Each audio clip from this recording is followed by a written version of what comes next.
కపిలేశ్వర మండలం అంగర గ్రామంలో కొలువైన రుక్మిణి సత్యభామ సమేత శ్రీ వేణుగోపాల స్వామివారి దివ్య కళ్యాణ మహోత్సవంలు వైభవంగా నిర్వహిస్తున్నారు. స్వామివారి రథోత్సవం మరియు పోలేరమ్మ ఆలయం వద్ద తీర్థ మహోత్సవం జరిగింది. గ్రామస్తులు అమ్మవారిని స్వామివారిని దర్శించుకున్నారు. శుక్రవారం రాత్రి స్వామివారి కళ్యాణ మహోత్సవం నిర్వహిస్తామని ఆలయ కమిటీ చైర్మన్ త్రిపురశెట్టి వెంకటేశ్వరరావు అనే నాని, ఈవోఎం శ్రీదేవిలు తెలిపారు. వచ్చే మార్చి 4వ తేదీ రాత్రి స్వామివారి శ్రీ పుష్పయాగం నిర్వహించి అనంతరం 5వ తేదీన అన్న సమారాధన కార్యక్రమం జరుగుతుందని వారిరువురు పేర్కొన్నారు.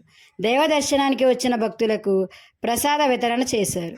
కోరుమిల్లి గ్రామంకు చెందిన Saraswati musical full band party మరియు ఆర్కెస్ట్రా వారి సంగీత విభవరి ప్రత్యేక ఆకర్షణగా నిలిచింది. అంగరి పోలీస్ స్టేషన్ సిబ్బంది బందోబస్తు నిర్వహించారు.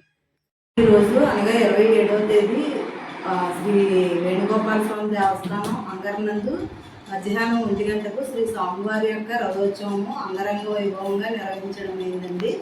ఈరోజు సాయంత్రం రాత్రి 8 గంటలకు శ్రీ స్వామివారి యొక్క కళ్యాణం జరగబోతుంది. రేపు 28వ తేదీ మధ్యాహ్నం 4 గంటలకు శ్రీ స్వామివారికి సేవా కార్యక్రమం నిర్వహించడం అయిందండి. తదుపరి 4వ తేదీన స్వామివారి యొక్క శ్రీ పుష్పయాగం నిర్వహించబడును. 5వ తేదీన గ్రామం అంతటా కూడా విశేషంగా అన్నదానం నిర్వహించబడుతుందండి. ఈ కార్యక్రమం అంతా కూడా మన ట్రస్ట్ బోర్డు చైర్మన్ గారు అయినటువంటి వెంకటేశ్వరరావు గారి ఆధ్వర్యంలోను మన సభ్యులందరి ఆధ్వర్యంలో ఘనంగా నిర్వహించబడుతుందండి. గ్రామ ప్రజలు భక్తులందరూ కూడా మాకు సహాయ సహకారాలు అందిస్తున్నారు. ఈ కార్యక్రమాలన్నింటిలో కూడా భక్తులందరూ పాల్గొని శ్రీ స్వామివారి కృపకు పాత్రలు కాగలరని కోరుచున్నాను.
Toda